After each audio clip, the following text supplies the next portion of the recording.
अस्सलाम वालेकुम, क्या चाल है दोस्तों। उम्मीद है सब खैरियत से होंगे। तो दोस्तों आज एक और भाई बैठे हुए हैं मेरे साथ जद्दा ऑफिस में। जद्दा ऑफिस की कामयाबी डेली बेसिस पे हमारे जद्दा से वीज़ा लग के आ रहे हैं सऊदी अरेबिया से।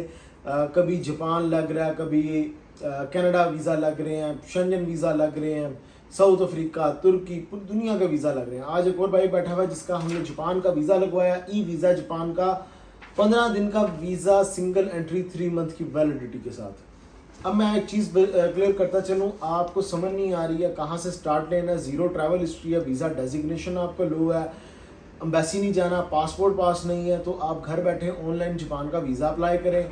जापान वीज़ा जैसे ही आपका अप्रूव्ड होके आता है उसके साथ आप 3-4 कंट्रीज़ का वीज़ा लगवाएं, जैसे कि Philippines, Thailand, Indonesia, Malaysia, Sri Lanka. ये कंट्रीज़ हैं, इनके वीज़े लगवाएं और एक ही रूट पे ये सारे कंट्रीज़ ट्रैवल करके आएँ।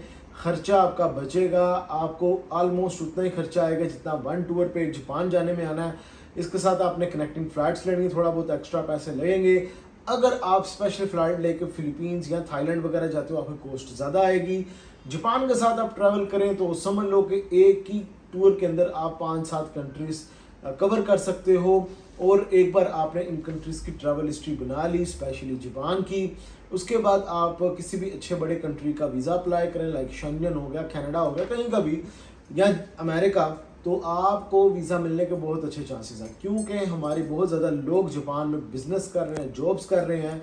तो आप जब जापान जाते हो, ट्रैवल करके आते हो, तो उनको यकीन होता है किसी भी एम्बेसी को कि आप वहाँ पे घूमने फिरने के लिए गए थे। अगर आपकी इंटेंशन वहाँ पे हमारे कंट्री में आके ओवरस्टे होने की है, तो आप जापान में ही ओवरस्टे हो रहे थे, वहाँ पे ही रुक जाते, जैसे लोग करते भी हैं।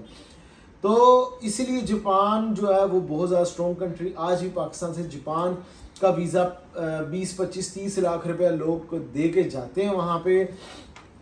आपने घर बैठे वीज़ा अप्लाई करना है, किसी के पास बेशक जाने की ज़रूरत नहीं है। ऑनलाइन ई वीज़ा होता है।